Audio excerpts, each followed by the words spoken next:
Hi, and welcome to another Tumblehome Learning author reading. Today's reading is Seeking the Snow Leopard, a book by Jon Miceler. Jon Miceler is the Eastern Himalayan Director for the World Wildlife Fund. He's explored mountain terrain all over the world, and he's an expert on the cultures and animals of the Himalayan region. Seeking the Snow Leopard is the true story of a successful expedition to trap and collar a snow leopard, with stunning photographs which illustrate this first-hand account of an expedition to trap and collar an elusive and endangered snow leopard. This hopeful book will introduce young readers to the culture and ecology of the Eastern Himalayas. Hello everyone out there, my name is Jon Miceler and I'm here to talk to you about my new book called Seeking the Snow Leopard, which has just been published by Tumblehome Learning. The book is about an expedition that I undertook while working as the World Wildlife Fund's Managing Director for the Eastern Himalayas program. It was about an expedition that went up into the highest reaches of the Himalaya, to the world's third highest peak known as Kanchenjunga.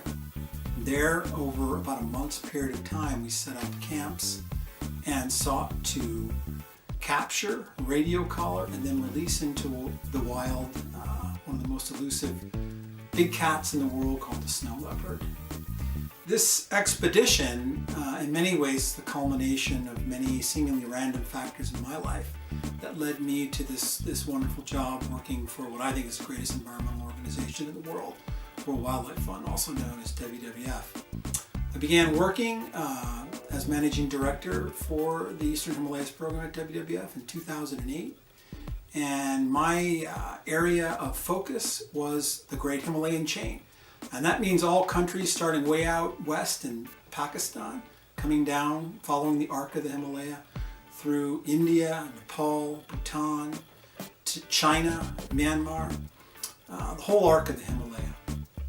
And one of the species we sought to protect, and still do, of course, is the snow leopard, an amazing cat that lives right at the boundary of where it's possible to survive, right where high alpine meadows and rocky scree slopes meet glaciers, often at altitudes between 14,000 and 17,000 feet. That is the home of the snow leopard and its prey.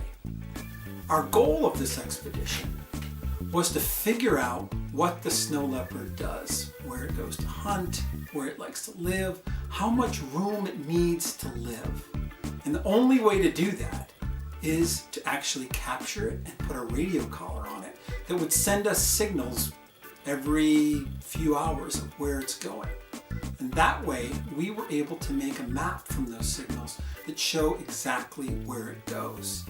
And by knowing that information, then we can better protect it, especially today when there are rising threats to the snow leopard, such as, most of all, climate change, poaching, loss of habitat. All of these things are threats to this really mystical, wonderful cat. And it's my job and my colleagues' job at WWF and various other institutions to try and ensure that that snow leopard and all of its brothers and sisters all over the larger Tibetan Plateau and the Himalaya survived with us well into and beyond the 21st century. So this story, Seeking the Snow Leopard, is about our attempt and success at actually doing that.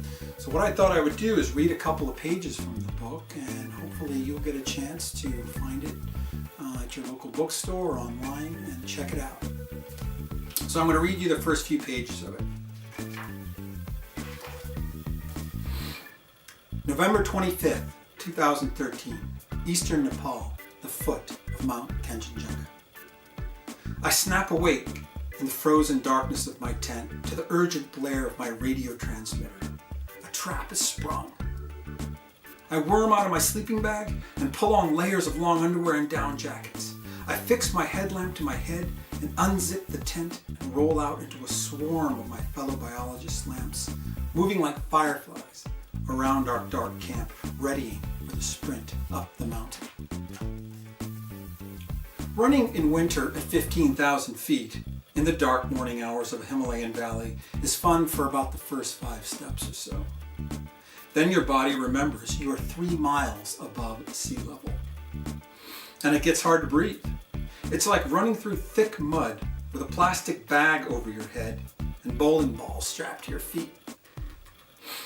But now we ignore such pain and run on with heavy packs, following the radio signals that indicate which cliffside trap has sprung. A blizzard of thoughts swirl in my head as I scramble over boulders and kick steps into patches of frozen snow higher and higher.